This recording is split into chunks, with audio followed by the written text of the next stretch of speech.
ईव्हीएमवर मतदान नको, जुन्या पद्धतीने मतदान घ्या। तालुक्यातील सर्व गावांमध्ये ठराव करा। ठराव योग्य ठिकाणी पोहोचवू, मार्कडवाडीतून शरद पवारांचं आवाहन। शरद पवार ज्येष्ठ नेते, त्यांनी संयमानं पराभव स्वीकारावा। ईव्हीएम विरोधातील पवारांच्या भूमिकेवरून मुख्यमंत्री देवेंद्र फडणवीस यांचा टोला। पुण्यात मोवियाच्या पराभूत उमेदवारांची ईव्हीएम विरोधात सुप्रीम कोर्टात धाव।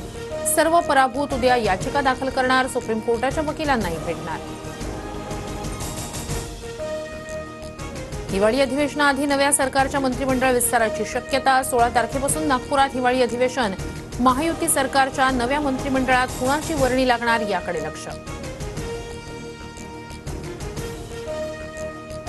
नंदुरबारच्या शहादा तालुक्यात दारू विरोधात लढणाऱ्या महिलांचा मोठा विजय।